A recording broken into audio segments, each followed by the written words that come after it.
गजरे को ले लूंगी। तोहर भाभी जी गजरे को ना देंगी। ननद रानी मैं गजरे को ना दूंगी। बहू रानी क्यों गजरे को ना दोगी। मोतियन से जड़ी साड़ी इसमें करो पसंद। मोतियन से जड़ी साड़ी इसमें करो पसंद। जेवर में मटर माला गले की है सिकड़िया। इन चीजों से ना तुम इनकार करना।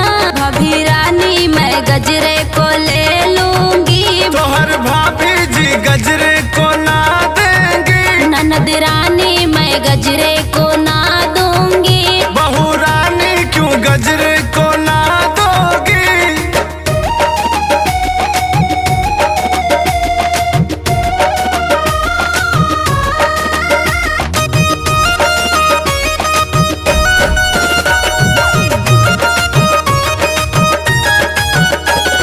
इतना जो सुनी ननदी भैया के पास पहुंची। इतना जो सुनी ननदी।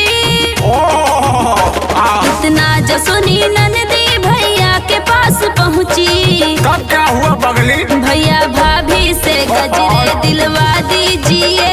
धीरज धरो प्रिय बहना बॉम्बे को जाऊंगा। धीरज धरो प्रिय बहना। धीरज धरो प्रिय बहना बॉम्बे को जाऊंगा। पूना में होगी शादी पटना में रहूंगा। नई भाभी से गजरा दिलवा दूंगा। नई भाभी से गजरा दिलवा दूंगा। नई भाभी से गजरा।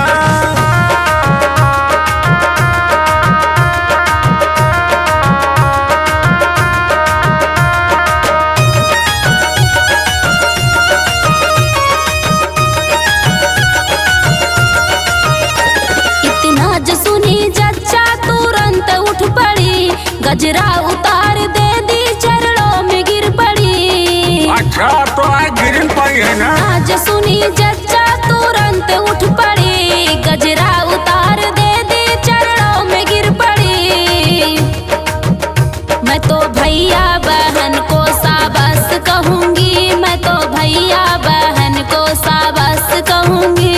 भाभी रानी मैं गजरे को ले लूंगी। तोहर भाभी जी गजरे को दे देंगी। गजरा पहिर ननदी अंगना में नाचई। गजरा पहिर ननदी। मैं तो भैया भतीज को आशीष दूंगी। मैं तो भैया भतीज को आशीष दूंगी। तोहर भाभी जी गजरे को दे देंगी। तोहर भाभी जी गजरे